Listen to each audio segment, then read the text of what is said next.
Olá pessoal, Pati, boa noite, tudo bem? Boa noite, Fernanda, Andréia. Por favor, veja meu áudio, se ele está bom, tá, Pati? Oi. Veja se o meu áudio está bom, porque como eu tenho visita em casa hoje e tem crianças e tudo mais, então pode ser que vocês acabem ouvindo eles de fundo, tá? Elas de fundo, né? Carol, tudo bem? Então veja se meu áudio está saindo mais alto. É, Enfim, só pra gente ver direitinho, tá bom?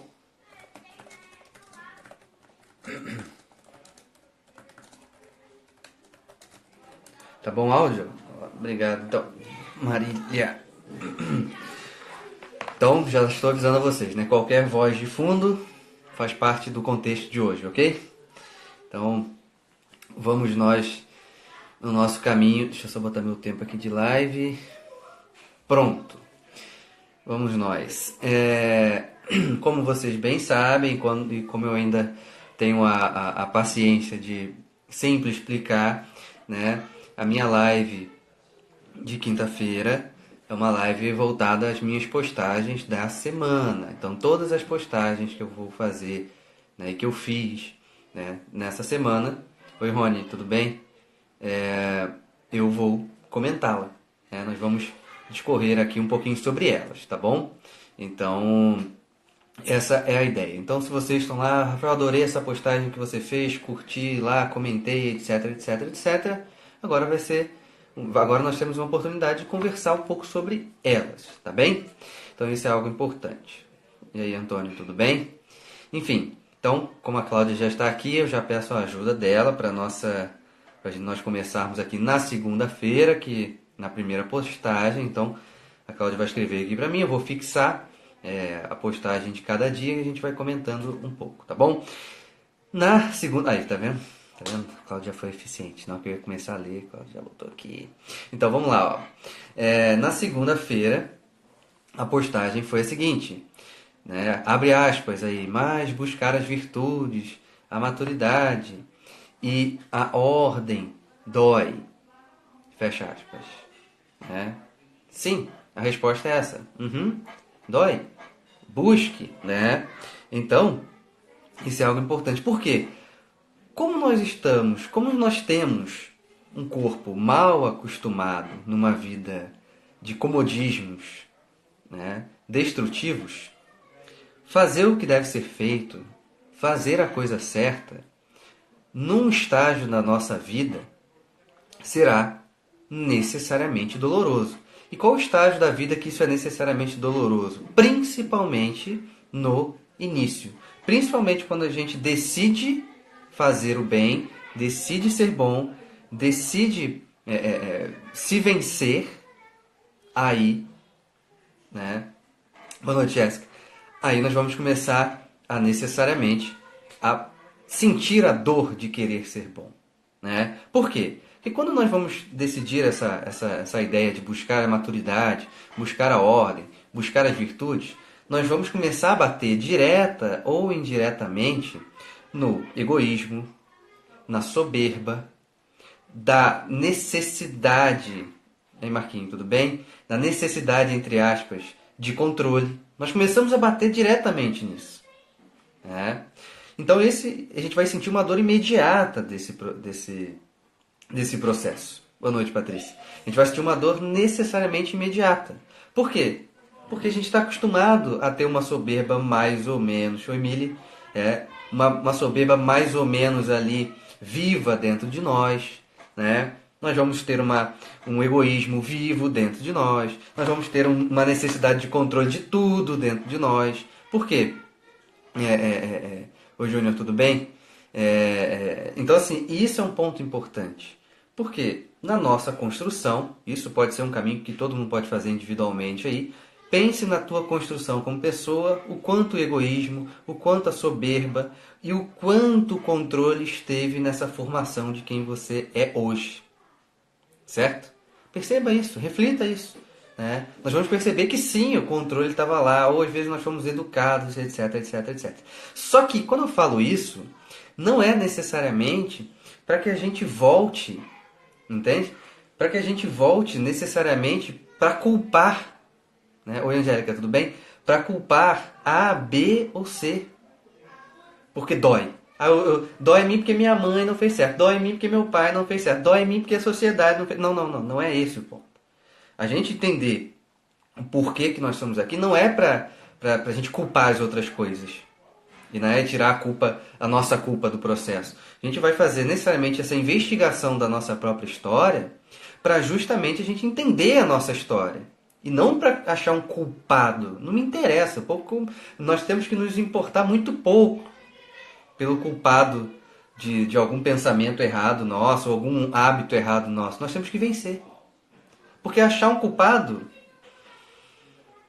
vai mexer muito pouco nesse processo de eliminar um mau hábito, entende? Então, isso é algo importante da gente visualizar, certo? Isso é algo importante, né? Então, pois é, né? A Jéssica até botou aqui, né? Que esse ano foi o ano da reviravolta emocional. E isso é algo muito importante. Essa reviravolta emocional é como se a gente estivesse passando um aspirador de pó dentro de nós mesmos, entendeu?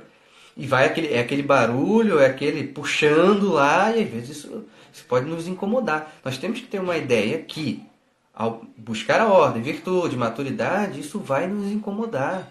Porque é muito mais fácil, né? Eu fiz uma postagem, assim, no meu banco, né, de postagens para o Instagram, ainda não saiu ainda, né? Essa postagem, que se você ficar parado, você vai conquistar alguma coisa assim. Os vícios, é isso que você vai conquistar. Então a movimentação é uma luta que nós vamos sentir na pele. Então, como eu falei, a ideia de ter um processo biográfico ali da própria vida, de achar, poxa, isso aqui foi... Eu percebi que isso aqui ajudou esse vício, isso aqui contribuiu para esse vício, ou essa pessoa contribuiu para esse vício, não é para nós culparmos alguém lá no passado. Né? Não é. Né? Não é para jogar a culpa em alguém, não é para responsabilizar alguma outra pessoa, não. É para justamente só a gente identificar, para a gente conhecer a nossa história. Então, por isso que quando a gente fala aqui, ó, buscar as virtudes, a maturidade e a ordem dói, e eu respondo, sim, busque, é porque precisamos ser bons e isso basta. Né? Não podemos entrar naquela esfera que é assim, eu preciso ser bom, mas, poxa, dentro de casa me atrapalha demais. Entende? Eu preciso ser bom, mas, pô, o trabalho é muito ruim. Eu preciso ser bom, mas, poxa, se meu namorado ajudasse, né? Então, isso é algo importante. Então a gente tem que começar a perceber que buscar as virtudes, a maturidade e a ordem vai estar inserido necessariamente dentro do nosso contexto. É uma palavrinha, tem algumas palavras-chave que eu vivo usando aqui. Dentro do teu contexto vai ser uma delas. Por quê? Qual é um dos problemas que as pessoas mais enfrentam hoje? Elas começam a projetar que a ordem está sempre muito longe dela em termos de contexto. Que a virtude está muito longe dela dentro de contexto. Que a maturidade está muito longe dela em termos de contexto. Ela começa a projetar que tudo está muito longe. Né? Só que essa projeção já é uma desconexão da realidade. Entende? Ela já tira a pessoa, né, da realidade. Por quê? Se eu acho que o meu contexto não é possível, como assim o meu contexto não é possível desenvolver as virtudes? Como assim o meu contexto não é possível que eu busque a maturidade? Como assim o meu contexto não é um lugar que eu posso me ordenar? Claro que é. Por que a pessoa projeta para o futuro? Por que a pessoa projeta lá na frente? Porque é cômodo ela colocar uma projeção que fala assim, tá vendo como eu sou bom? Ó a soberba aí. Isso é uma soberba. Tá vendo? Eu sou tão bom que esse contexto aqui para mim não serve. Esse contexto para mim não serve para mim. Eu sou de uma nata, eu sou de outra nata, entende? Meu sangue é azul, entende? Então, assim, não posso fazer parte desse contexto. Esse contexto só me atrapalha. Eu sou um anjo, eu tenho que estar tenho que estar num céu. Enfim, isso é só uma desconexão da realidade. Então, sem a luta, seremos ruins. Né? Então, isso é algo importante. E esse ponto é importante, Leonardo. Quando não tem essa projeção de algo muito, muito distante de nós, a projeção que ela coloca é sempre alguma coisa impossível. né? Então isso é algo importante. Oi, Júnior. Então, virtude, maturidade, vocação, não falam sobre nada disso no curso que é da irmã dele, né? Que ela faz psicologia. Sim, a psicologia não está nem aí para esse tipo de coisa. A psicologia contemporânea, não estou falando das linhas, ok? Mas a faculdade de psicologia como um todo, o que ela está preocupada é com a maior liberdade que o homem tem, né? O maior valor, desculpa, o maior valor que o homem tem para a psicologia nas universidades é a liberdade. Tá?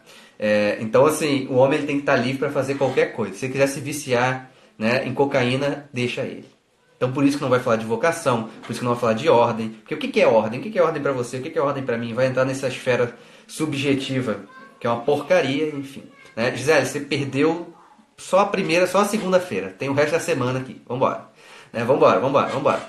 Então, exatamente quando essa projeção começa a ir para uma realidade inalcançável, como desculpa, porque é uma desculpa, né? A pessoa não está instalada na realidade. E aí ela vai, de fato, sofrer. Né? Só que esse sofrimento, Barreto, vou falar sobre vocação em algum momento? Sim. Eu não sei se hoje, mas em algum momento eu vou falar sobre isso, tá? Em algum momento eu vou falar sobre isso. Então, esse é um ponto importante, né? Buscar as virtudes, a maturidade, a ordem, dói. Dói. Não tem como, né? Tem paciente que fala pra mim, Rafael, mas isso aqui é difícil, hein? Aí eu posso falar pra ele assim, tá, você quer que eu faça o que pra você? Que eu faça uma massagem no teu ombro? Mesmo se eu fizer uma massagem no teu ombro, não vai ajudar, vai continuar doendo. Entende? Então, isso é algo fundamental da gente ter em mente. Essas realidades, para buscar ser alguém de verdade, vai doer porque a gente passou 10 anos, 15 anos, 20 anos, 5 anos não sendo alguém de verdade. Então, isso é algo importante. Né? Então, assim, dói e vale a pena porque é o que você tem que fazer, entendeu? Tem que fazer. Vai valer a pena porque esse é o seu movimento de vida. Aquela ideia lá do exemplo do facão, né? Um facão que não está amolado não faz o seu papel como facão. Um homem que não busca ordem, que não busca virtude, não está fazendo o seu papel como homem. Certo? E que a gente tem que começar a entender que essa ideia de maturidade, virtude e ordem começa das coisas menores até as coisas maiores. Né? O Leonardo botou aqui, né? É uma coisa que dá ordem aí, tal, lavar a louça. Vamos começar então lavando a louça. Né? É aquela ideia, né? Eu estava até falando para uma paciente hoje. Tem aquele cara que fala assim, nossa, se eu tivesse lá na Idade Média, eu seria um templário, eu ia matar os muçulmanos. Mas o cara não consegue arrumar uma cama de manhã, ele não consegue vencer a cama dele. Entende? Ah, mas se eu tivesse aquilo dali, ali, aí realmente eu ia ser maravilhosa, eu ia ser uma mulher espetacular, virtuosa, mas não consegue lavar uma louça. Então, assim, comecemos nos pontos menores e vamos avançando. Ok? Então, sim, buscar as virtudes, a maturidade, a ordem, dói e ninguém vai tirar essa dor de você e essa dor é tua. Então, faça essa dor valer a pena, entendeu? Faça essa dor valer a pena. Não pega essa dor que não vale a dor, ordenadamente falando, vai valer a pena. Eu sofri por algo maior, eu sofri por algo que vale a pena. Entende? Então isso é algo fundamental da gente ter em mente, ok? Certo, vamos para terça-feira então? Vamos para terça-feira. Vamos lá, Cláudia, me ajuda aí, por favor.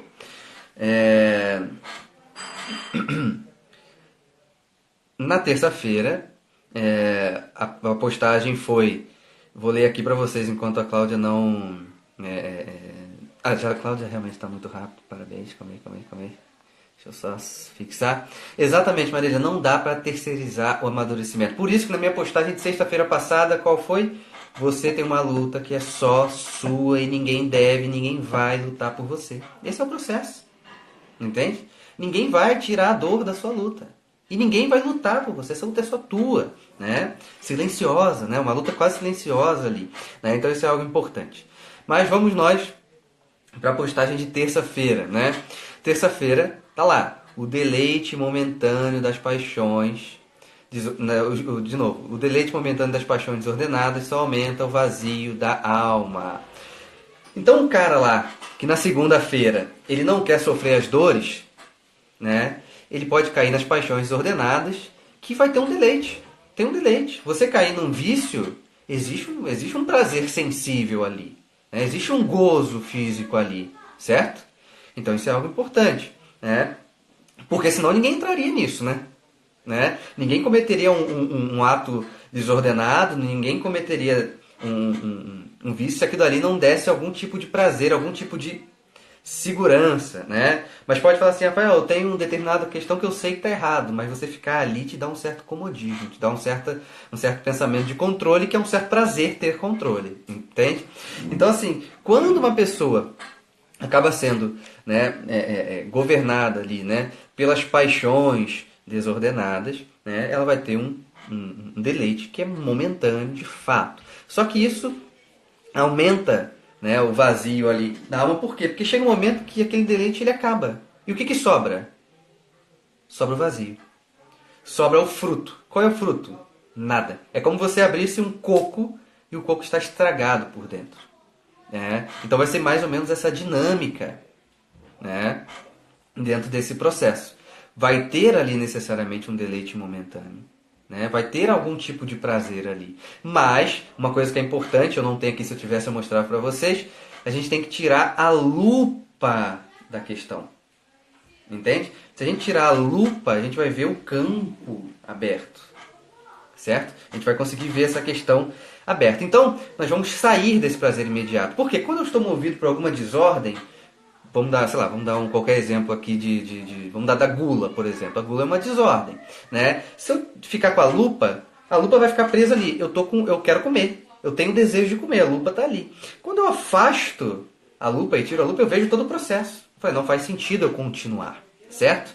Então eu vou lutar sempre contra esse prazer imediato, onde a minha vida vai ser princípio, meio e fim, montado em cima do prazer imediato. Certo? E isso necessariamente vai ser um problema. Inclusive, assim, em breve, não sei quando vai ser, eu vou fazer uma live sobre castidade aqui, né?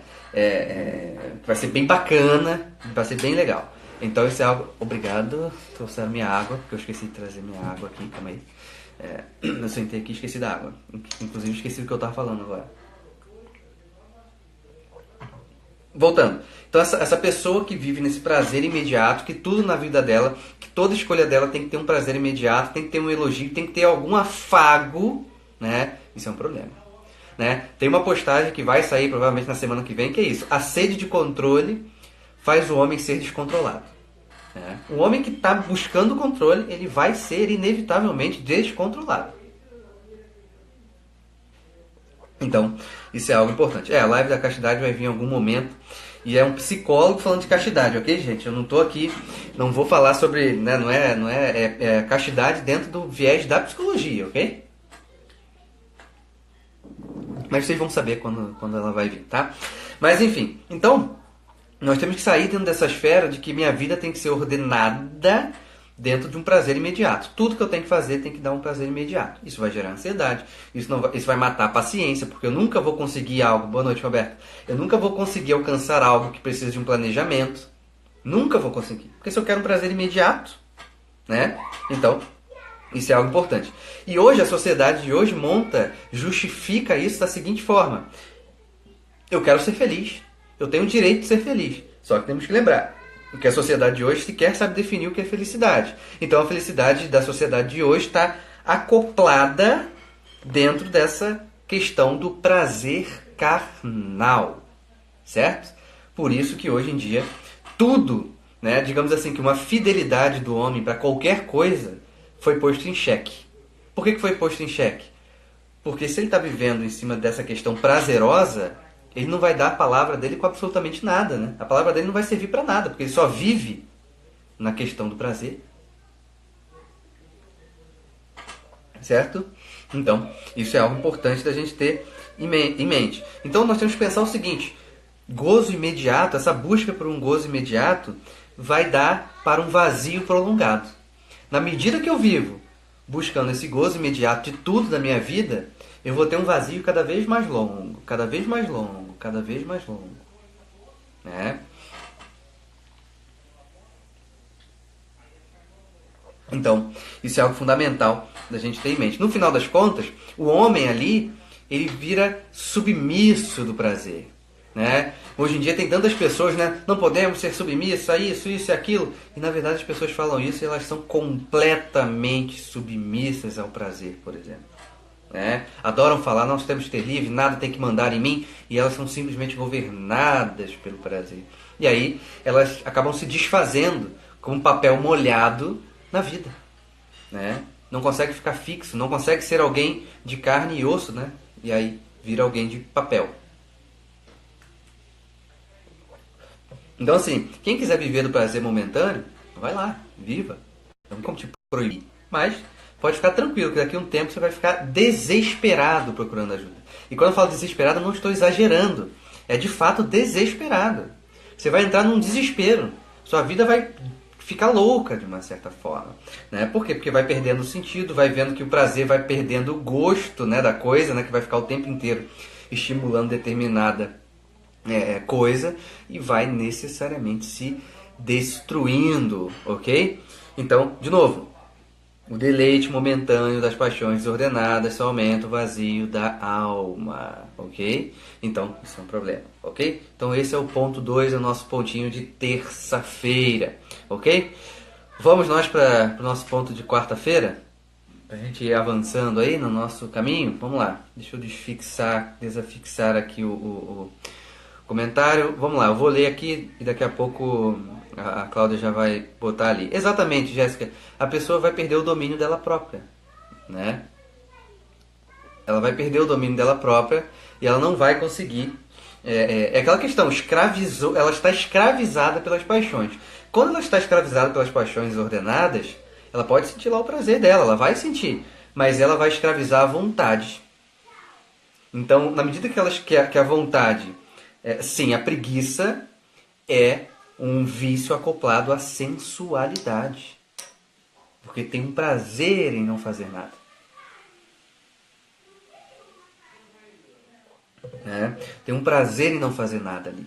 Certo? Então sim, tem essa relação mesma, tá? Então isso é algo importante. Mas vamos nós à nossa postagem de quarta-feira, dia do trabalho, nada melhor que trabalhar no dia de trabalho, né? Vamos lá. A cultura patológica dos tempos atuais basicamente trabalha para que o homem se distraia das coisas realmente necessárias, né? Olha que ponto. Se eu falei aqui, né, que a sociedade fala aqui de uma felicidade, né? Se a sociedade fala aqui de uma felicidade que está ligada intimamente com uma busca de prazer completamente desordenada, e se a cultura que nós temos hoje é exatamente essa. Hoje, assim, põe aí, sei lá, 50 anos, 60 anos, certo? Essa é a cultura. Nós temos que entender que a cultura que nós estamos é exatamente essa. Que é uma cultura onde ela baseia toda a questão dela numa parte prazerosa, né? O homem bom para a sociedade de hoje é um homem completamente frouxo, né? Quando eu falo homem, mulher aqui também, tá, ok? Né? Ambos os sexos, eles são completamente frouxos, porque é um homem que não pode ter uma opinião que contraria ali, né? Então ele tem que ser um politicamente correto, né? Então, o homem ele tem que ser politicamente correto, ele tem que respeitar o erro, assim como ele respeita a verdade, certo? Que mundo é esse que o erro é respeitado, tem o mesmo direito de respeito da verdade? Entende? Isso é uma loucura, né? Isso é uma loucura. Então, exatamente, vai invertendo, né, os valores. Né? Vai invertendo os valores. E aí, o homem atual, essa cultura patológica, vai fazendo o homem virar devoto do caos. Né? Por quê? Porque ele adora a palavra revolução. Né? Ele adora usar essa palavra. Né? Então é um homem que está em constante destruição do que tem de tradição, vamos dizer assim, dentro dele. Entende? Então, assim, se ele tem que buscar a felicidade, se ele tem um desejo que nasce nele de ser feliz, ele vai tentar revolucionar da pior forma possível dessa palavra, esse desejo de felicidade vai trocar por desejo de desejo. Eu amo ter desejo de qualquer coisa. Não importa. Né? Então, é aquela ideia, né? Aí o amor não pode ser definido, o amor tem que ser subjetivo. Então, os pedófilos têm seu lugar, os necrófilos têm seu lugar, né? Então assim, tudo vai tendo seu lugar ali, tudo vai virando um caos. E é exatamente nessa cultura que nós estamos. Certo? Eu não lembro se eu falei aqui, mas eu falei em algum lugar na semana passada, que numa aula que eu tive de psicologia, em algum momento eu falei, não sei porquê agora, eu falei, olha, mas Aristóteles lá, um tempo atrás, era uma aula optativa, devia ter 10 alunos na sala só,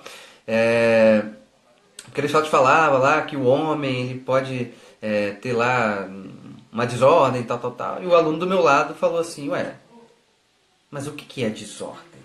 O que é saúde? O que é doença? Então, questiona-se coisas inquestionáveis aí. Então, como a cultura fomenta esse tipo de situação, né, qual é a tendência? A tendência é que quando eu vou começar a viver minha vida, eu nunca estou errado. Eu nunca vou estar errado em absolutamente nada. Porque sempre eu vou arranjar um motivo subjetivo para justificar absolutamente todas as minhas escolhas. Certo? Então o homem ele pode estar na fossa.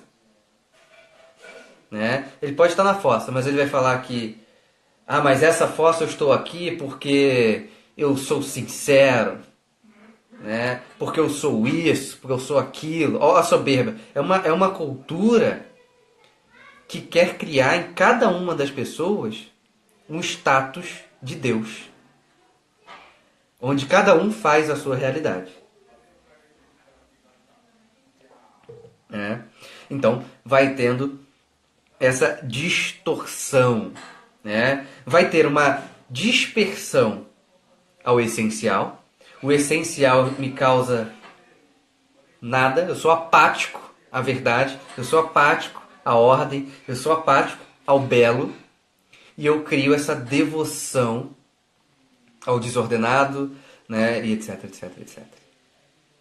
E aí o homem ele já não consegue nem ver direito o que é bonito. No final das contas é isso. Né? Exatamente.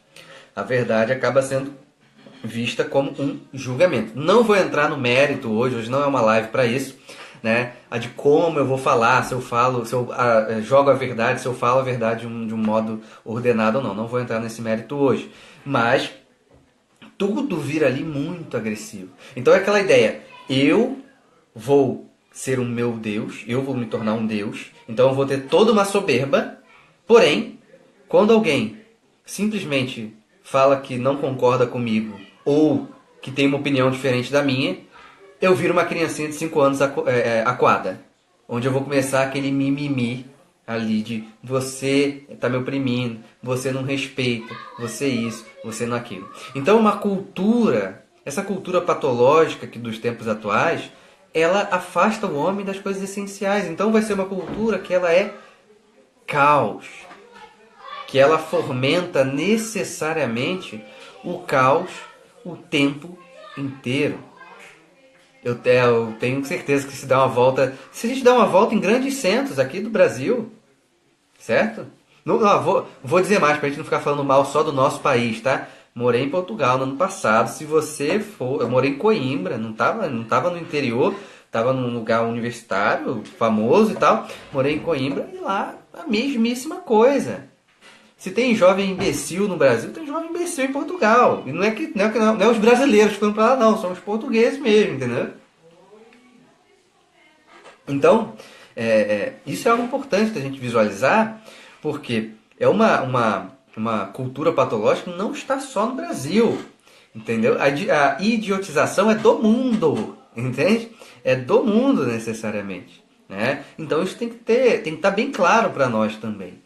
Né? Porque aí a gente vai para outro lugar, é claro que tem suas diferenças, obviamente, não vamos entrar nesse mérito. Mas às vezes vai para outro lugar como se a gente estivesse num paraíso, né? Não é um paraíso. Mas onde eu morava é muito violento, tal. Ok, é uma outra história. Então, assim, existe uma cultura universal promovedora de desordem. Ponto. Que aí ela vai entrar, ela vai escorrer, né? Ela vai escorrer por todos os meios. Cinema. Rafael, mas tem filme bom? Tem. Mas ela vai escorrer pelo cinema, ela vai escorrer... só pegar um exemplo. Quem tem Netflix aí? Pega qualquer série atual da Netflix. Você vai perceber claramente, não precisa fazer um escopo, você estudar nada, você vai ver claramente que ela é uma promovedora de desordem. Não estou pedindo para ninguém desassinar a Netflix, estou pedindo nada disso. Né? O ponto é, veja esse ponto. Né? As séries que estão ali, ó, série nova na Netflix, ponto, vai ter isso aí. Vai estar errado. Tu vai ver que, nossa, que série horrível. Né? Então, exatamente, virou uma máquina de lacrar, exatamente. Que é uma característica dessa cultura também. Então, assim, nós temos que perceber isso. O homem de hoje está fechando-se. Não falo que está fechado, porque nós temos que lembrar que nós estamos dentro dessa cultura. Se a gente falar que o homem de hoje está fechado, então você está fechado, eu estou fechado, está todo mundo fechado, acabou, fecha a live, cancela o Instagram, desiste. Né? O homem de hoje está fechando-se as coisas realmente necessárias. Então, nós que não somos melhores do que eles, podemos ter erros muito piores, né? Ou às vezes simplesmente não fazer, não conseguir cumprir com as nossas responsabilidades, porque muitos deles às vezes nem têm consciência, né?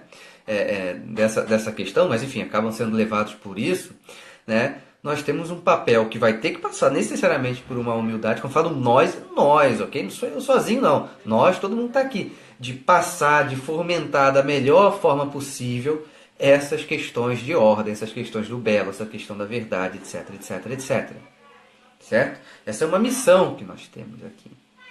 Porque a gente está no mundo, a gente precisa se relacionar com ele. E isso precisa ser necessariamente feito. Né? Então, isso é algo importante da gente ter em mente. Então, Leonardo, eu acredito que quando o mundo abandonou os confessionários, né, e foi para o divã, eu sei que o mundo piorou. Isso eu tenho certeza. Então, assim, isso é algo importante da gente visualizar. Então, quando nós falamos aqui dessa cultura patológica, é uma cultura que quer colocar no centro da personalidade das pessoas a subjetividade. A pessoa ela tem que ser subjetividade pura e nada ser objetivo. E aí, acabou. Como é que... Né? Essa live é subjetiva, o Rafael é subjetivo, essa cortina é subjetiva, essa camisa é subjetiva? Não. Temos subjetividade. Sim, mas ela não pode ser o centro da nossa personalidade. Isso vai gerar uma pessoa mole, uma pessoa que não tem fibra para defender nada, porque fica tudo usando essa desculpinha de que tudo é subjetivo, tudo é subjetivo, tudo é subjetivo. Né? Uma vez eu perguntei para um psicólogo que ia trabalhar junto comigo e eu estava fazendo uma entrevista com ele, né? Quer dizer, ele estava fazendo entrevista comigo. Eu falei para ele assim, me define o que é o amor. Aí ele olhou pra mim e falou assim, eu não, define o que é amor pra você. Então os caras têm medo de definir. Era um velho, tipo, seus quase 60 anos, o cara, tipo, o cara um cara já com velho de guerra, o cara já com 2, 3 formações, o cara não tem coragem de definir, entende? Isso é moleza, não dá. Defende esse ponto, defende a realidade. E ponto. Exatamente, Roberto. Sair da realidade é fundamental. Sair da desordem, desculpa. Sair da desordem é fundamental. E ponto final. Então isso é algo importante. A cultura de hoje, nós temos que estar, né, muito atento a elas. Né? A gente falou aí de educação de criança, né? Quantos velhos hoje simplesmente... Velhos, não estou fazendo num tom pejorativo, não. Tipo assim, quantos velhos estão assim, não, eu quero viver como um homenzinho de 15... Um homenzinho não. Como um jovenzinho de 15 anos.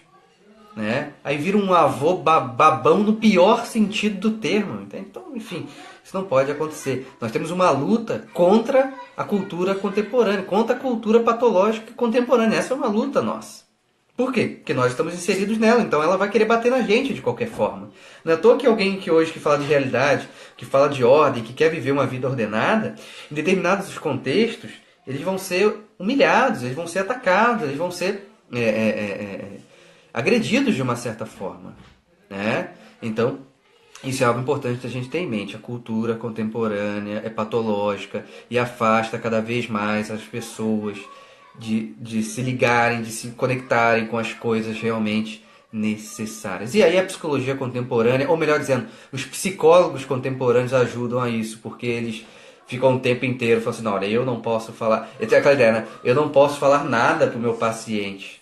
Né? Eu não posso fazer nada para o meu paciente, não posso falar nada para ele, ele tem que falar tudo para mim. Só que aí o psicólogo vai lá, chega um paciente para ele e fala assim, ah, eu quero viver a castidade. O psicólogo vai lá e ri da cara do paciente. Eu tenho relatos disso aí, conheço relatos disso.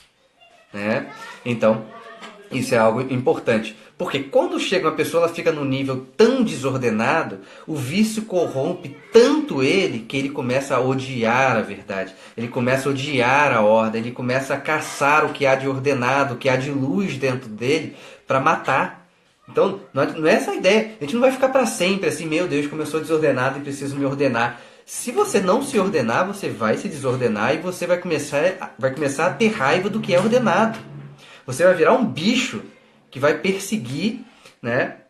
Que vai perseguir o que sobra de vida dentro de você mesmo. Então tem que ter esse cuidado, tem que mover-se para o real, mover-se para a ordem, mover-se para a virtude necessariamente. Certo? Enfim, vamos para a postagem de quinta-feira, por favor, senão a gente vai ficar aqui nessa aqui até amanhã. Não podemos ficar até amanhã nessa aqui. Deixa eu só tirar ela daqui. Vamos lá. Então, vale lembrar, a vida ordenada não é para homens de geleia. É esse o ponto. A vida ordenada não é para homens e mulheres de geleia. Não é. Tá? Então, isso é algo importante. Vamos lá, postagem de quinta-feira. Quinta-feira, a postagem, né, de hoje, inclusive, né? Todo homem está inserido na guerra para recuperar a si mesmo no meio dos destroços das desordens. Essa semana eu fiz de propósito, ok? As minhas postagens foram friamente calculadas, né? Vamos dizer assim. Sim, a desordem pode levar a doenças psíquicas mesmo, patologia mesmo, tá? Pode. Um dia a gente fala mais profundamente dentro desses pontos aí. Inclusive, só para lembrar, que vou fazer um parênteses bem rápido aqui, em um dos livros do professor Echevarria, ele vai mostrar o quanto uma definição de uma determinada patologia que está no DSM, tá? No livro, eu acho que é o DSM-4, né, na época, o quanto que aquela patologia, que está escrito de tal forma lá, ela é basicamente a mesma coisa que Santo Tomás falava como uma desordem contra a virtude da fortaleza, né? Então, isso é algo importante da gente visualizar, tá? Vale lembrar, se a desordem nos tira da realidade, isso aí para qualquer patologia, enfim, isso é um pulo, né? Isso é um pulo. Mas vamos lá, todo homem está inserido na guerra para recuperar a si mesmo no meio dos destroços das desordens, né? Como eu falei, as postagens dessa semana foram friamente calculadas, tá? Então, se nós estamos aqui numa cultura patológica e nós estamos nela, não adianta a gente ficar falando também como se eu estivesse desconectado do mundo. Não dá, não tem como. Nós estamos inseridos nessa cultura, gente. Né? Quando a gente luta contra a desordem que está em mim, que é influenciado, que eu aprendi muito da cultura que eu estou inserido. Não adianta eu ficar falando como se eu fosse, né, o viajante do tempo, entendeu? Que eu vim lá do século XIV e estou aqui no século XXI. Esquece essa ideia. Isso aí é desconexão da realidade também. Né? Então, por nós estarmos inseridos numa cultura patológica, então nós estamos a gente já nasce numa guerra, né? Uma guerra para que a gente consiga se recuperar nos meios dos destroços das desordens. Vamos pensar o seguinte, que nós somos uma catedral linda, vamos dizer que nós somos, vamos usar Notre Dame, né? Catedral bonita e tudo mais. E as desordens é exatamente o fogo que atingiu aquela catedral maravilhosa, certo? Então, despenca coisas, cai coisas, as coisas, enfim, se desfazem ali e tudo mais, né? E nós temos que reconstruir esse processo. Nós temos que necessariamente reconstruir essa ideia. Nós temos que buscar nós mesmos. Nós somos, vamos dizer assim, é como se nós fôssemos a catedral e as vítimas lá dentro.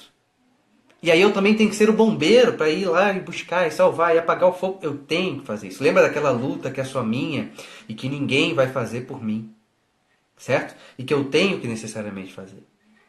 Certo? E que eu tenho que necessariamente fazer. Então assim, a pessoa que... Olha como é que as postagens da semana estão bem ligadas de propósito, né? Então se a pessoa ficar naqueles deleites momentâneos das paixões ordenadas, ela vai falar assim, que guerra o quê? Que guerra o quê? O mundo é só ter respeito pelas diferenças e vai todo mundo ficar feliz, porque o que importa é amar, o que importa é o amor e tal. E fica esse discurso que ele tem palavras bonitas, mas é um vazio eterno, né? Isso vai gerando um problema, que ninguém entende nada do que esse cara está falando, né? Então ele acha que ele não está na guerra. Ou ele acha que ele nem precisa lutar a guerra. Então se ele não luta uma guerra que ele está inserido, ele vai morrer, né? Ele vai morrer. E morrer aqui para nós é ele ser dominado completamente pelas paixões desordenadas, por essas emoções desordenadas, pelos vícios de cima a baixo, certo? Então, nós temos esse dever para conosco, que é nos recuperar, nos tirar dos destroços das desordens.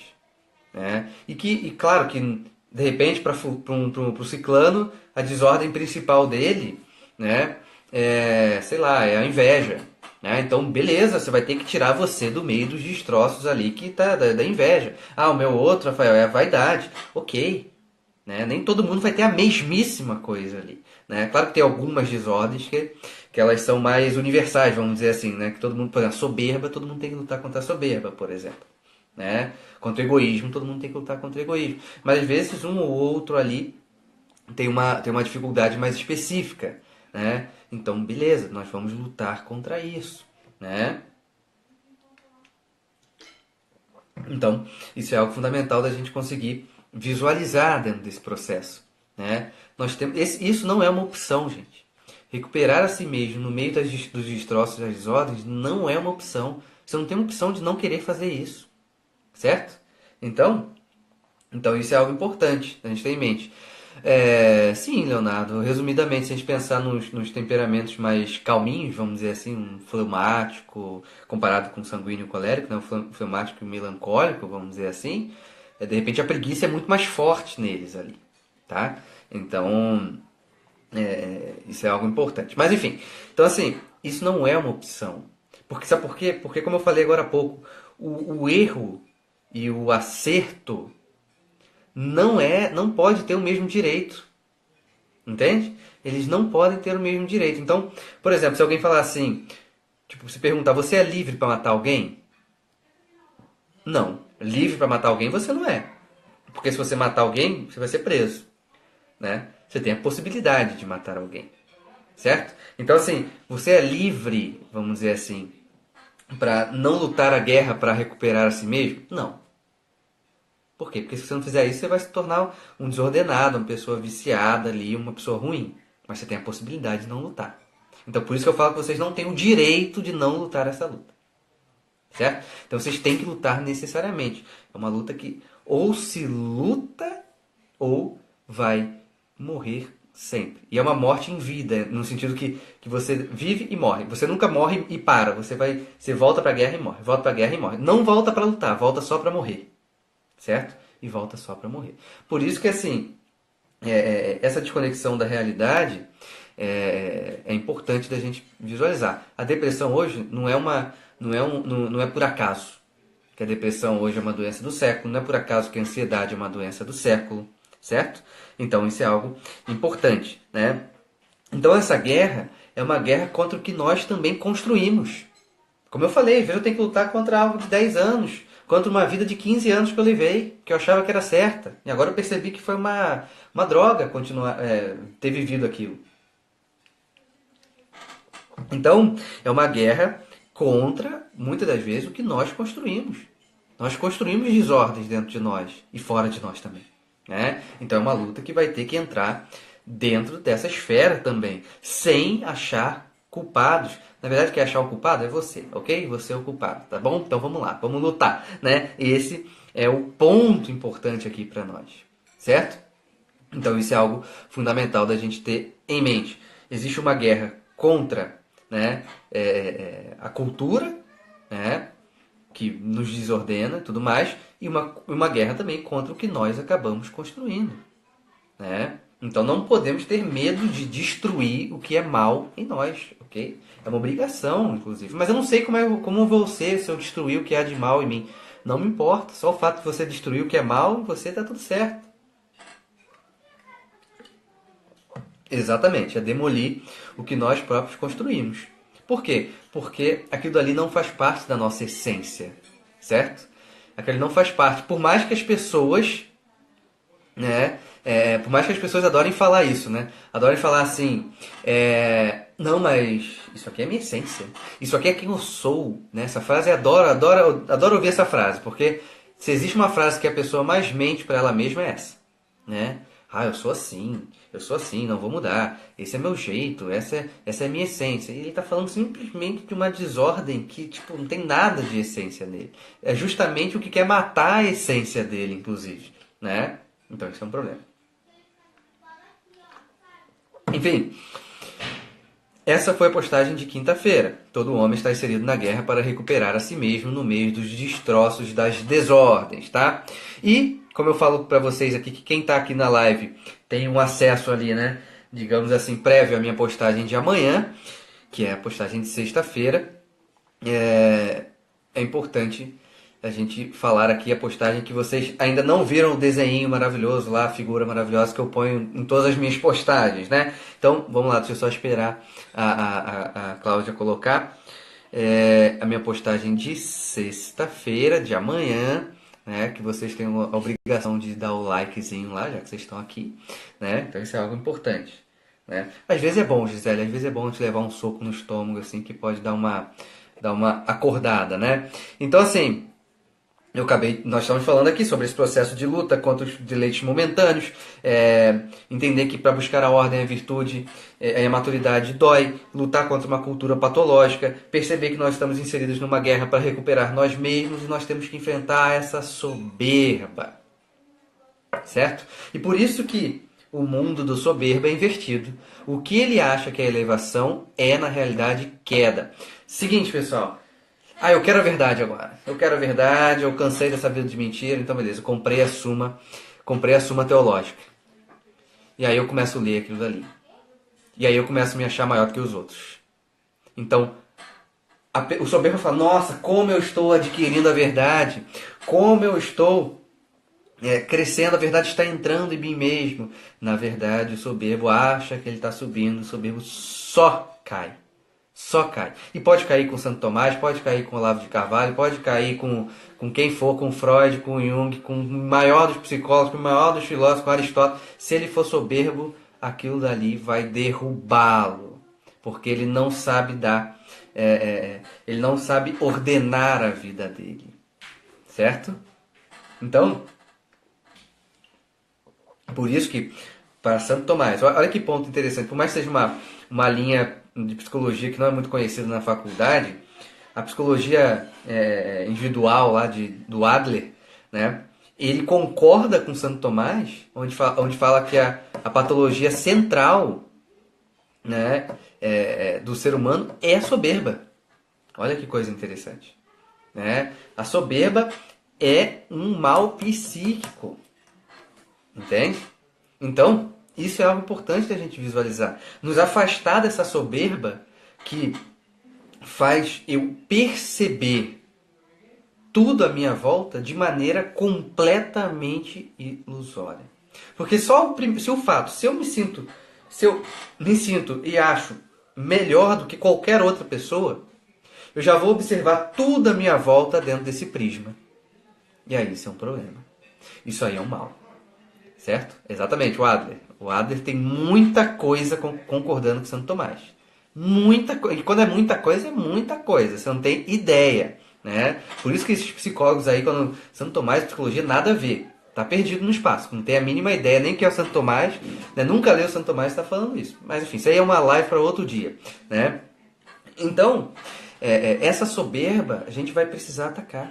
Pode parar e investigar, perceba-se o quanto que de soberbo você é, perceba-se o quanto uma opinião sua é soberba. Às vezes eu não vou ser um soberbo de postura, você é um soberbo de opinião. Entende? Eu sei das verdades, eu sei disso aqui. Só que na verdade nem saí das fraldas ainda. Certo? Nem saí das fraldas e estou lá me achando, né, o rei da cocada preta. Né? Então, isso é algo importante da gente visualizar. Muito importante da gente visualizar. A soberba tem que ser... Igor perguntou aqui, né? Perceber a soberba em algumas pessoas é um sinal de também estar sendo soberbo? Perceber não. Mas dependendo da forma que você falar com ele, sim. Né? Perceber o mal não é você estar mal, certo? Só que até você comunicar ao outro dessa soberba, aí tem um caminho que, né, nós temos que tratar ali. Né? Então, assim, nós temos que entrar numa reflexão muito séria em relação à soberba. Dia a dia, nas nossas relações, nos nossos contextos e tudo mais, nós temos que entrar dentro desse aspecto. Certo? Nós temos que entrar dentro desse aspecto. Acorde, vamos dizer assim, vou deixar para vocês fazerem isso amanhã. Acorda amanhã e percebe durante o seu dia o quanto que a soberba está inserida. Seja num pensamento soberbo, seja numa atitude de exposição física, né? Isso é algo importante. Não, realmente, a psicologia é uma coisa complicada. Tem muita gente soberba lá dentro. E tem certas linhas teóricas, que eu não vou dizer nomes aqui, que elas são tipo... Ela tem um imã onde quem entra naquela linha sai soberbo. É claro que eu estou generalizando. Pode ter um ou outro que contraria a regra, né? Mas isso é algo importante, né? Então nós temos que entender aí. A soberba é o principal, a principal desordem da psique. Então assim, tem que ter cuidado. Ela pode aparecer em qualquer etapa. Sabe aquela ideia? Uma vez alguém perguntou pra mim assim, sei lá, tipo, se a gente pegar isso aí, você entra num curso de psicologia que você vai ver. A questão é, por exemplo, aquela ideia do castelo, né? Vamos pensar no castelo lá de Santa Teresa, por exemplo, né? A pessoa pode estar na morada X, 5, sei lá. Se ela faz uma determinada, né, uma determinada ação, ela sai de tudo, entende? Então essa soberba afasta ela da realidade, afasta ela de todo o bem que ela está fazendo. Por quê? Se a gente parar para pensar, a virtude aqui, ela é uma disposição interna, certo? Ela é uma disposição interna para fazer o bem. Né? Isso é algo importante. Né? E só abrindo um parênteses aqui, realmente, porque eu conheço de psicólogo que está completamente frustrado com a profissão, não está no gibi, como dizem. Certo? Não está no gibi. Isso é algo importante de visualizar. Né? E o que tem de psicólogo que desiste da profissão também, né, é muito complexo demais. É muita coisa, é um caos. É um caos. A psicologia. Não vou nem entrar no mérito aqui dos conselhos, tá? Que não vale a pena comentar deles agora. Então, assim, a virtude é uma disposição interna, certo? Não é puramente um ato externo. Não é um comportamento reflexo, não é um reforço positivo ou um reforço negativo. Não é. É muito mais do que isso. É muito mais do que isso. Certo? Muito mais. Então, por isso que quando eu quero fazer, né, quando eu quero fazer um bem, quando eu quero buscar a ordem, eu vou ter essa disposição interna que vai alimentar esse ato externo. Por isso que o soberbo, ele pode até fazer um ato de caridade. Mas a soberba que vai alimentar esse ato. Então aquele ato vai perder muito valor, para não dizer que vai perder tudo. Né?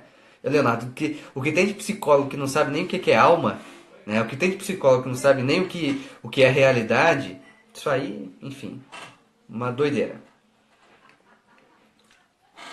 Então, isso é algo importante. Todo esse processo de buscar o bem, buscar a ordem, tem que ser uma predisposição interna. Se não tiver uma predisposição interna para sofrer, para buscar o bem, para buscar a ordem, para amar a verdade, na primeira dorzinha, no primeiro beliscão, eu paro. Falei, não quero mais, chega. Então isso é algo importante. Certo? Isso é algo importante, né, de ter em mente, né? Isso é algo importante. Então, assim, o soberbo dar esmola ajuda o soberbo? Sim, vai ajudá-lo, né? Mas ele vai precisar ter mais coisas do que isso, fazer mais movimentos dessa espécie de caridade, porque ele pode dar esmola de uma forma soberba, certo? Ele pode não dar esmola por ser soberbo e pode dar a esmola de modo soberbo. Entende? Então não basta ele só dar a esmola. Sabe por quê? Porque um político corrupto consegue fazer a mesma coisa e ninguém chama ele de caridoso. Ninguém chama ele de humilde. Certo? Exatamente, Zé. No primeiro banho gelado, na primeira gota ali, fala, parou, não quero, não dá. Minha vida não é essa, né? Minha vida não é essa, eu não nasci para isso, a minha essência não é isso. Né? Então isso é algo importante da gente visualizar necessariamente. Né? Então foi o que a Cláudia falou, até voltei aqui para ler porque eu acabei passando. Né? A análise objetiva da realidade é diferente de um julgamento. Entende? A luta é pessoal, certo? Então isso é algo importante. Né? Algumas dicas para combatermos a soberba: silêncio. Para mim, o primeiro ponto que o soberbo tem que ter é calar a boca. No final das contas, é isso. É calar a boca. Porque até para anunciar a verdade, ele vai fazer isso errado. Então, para mim, o soberbo tem que calar a boca. Basicamente é isso. Né? Não adianta ter suma teológica, não adianta ler latim, não adianta ler latim de cabeça para baixo. Se for soberbo, é melhor doar a suma para alguém, que vai usar da melhor forma. Entende? Então, para mim, a soberba tem que entrar nessa... tem que fechar a boca desse soberbo e ele aceitar que ele vai ser, digamos assim, humilhado. O soberbo vai ter que sofrer. O soberbo vai ter que sofrer um pouco. Então, esse é um ponto importante. Né? É tipo isso, fazer um voto de pobreza em matéria de opinião. Entende? É nesse sentido. Ninguém se importa com a tua opinião. Entende? Ninguém se importa. E aquela ideia também, por exemplo, eu tô num grupo de amigos, eu faço questão de chamar a atenção. Com uma piadinha. Uma piadinha tranquila e tal. Né? Para de fazer uma piadinha. Para de fazer uma piadinha. Fica quieto na sua. Entende? Não seja o centro ali. Entende? O livro do Adler, eu acho que tem um livro chamado Caráter Neurótico. Eu tenho ele aqui. Eu acho que o livro... Eu não vou conseguir enxergar daqui, por mais que eu esteja de óculos, mas eu acho que o título é esse. O Caráter Neurótico. Mas é em espanhol. Em português eu não sei se tem alguma coisa dele em português, inclusive. Mas eu não tenho nada em português dele, não. Então, esse é um processo importante. Essa disposição interna tem que nascer para ir ao encontro do bem, para ir ao encontro da verdade, para ir ao encontro da virtude, para sermos realmente bom.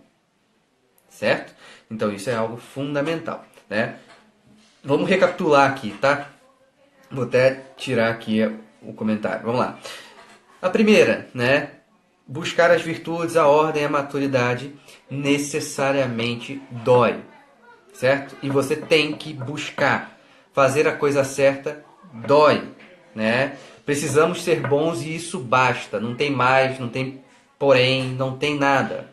Temos que ser bons e isso basta.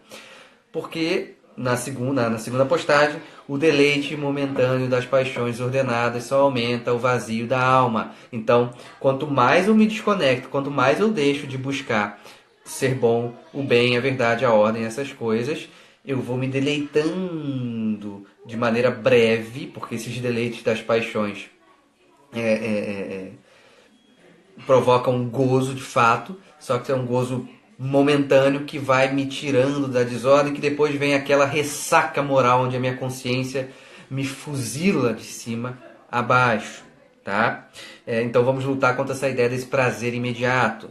Né? Terceiro ponto, a cultura patológica dos tempos atuais trabalha basicamente para nos afastar das coisas realmente necessárias.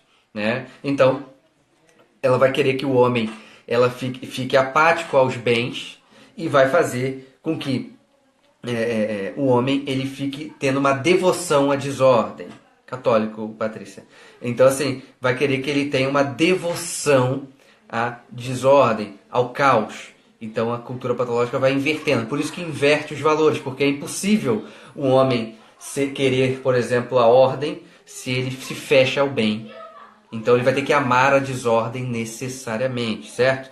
Então todo homem está inserido numa guerra para recuperar a si mesmo. Ele precisa lutar esta guerra, ok? E essa guerra envolve lutar necessariamente contra a soberba que faz ele achar que o que ele sobe ele está descendo. Quanto mais o soberbo acha que está crescendo, mais ele está caindo, ok? Enfim, meus amigos, é isso. Minha live vai acabar em 10, 9, 8, 7. Muito obrigado a todos vocês. Divulguem, etc, etc, etc. Qualquer coisa me procurem, tá bem? Tchau, tchau.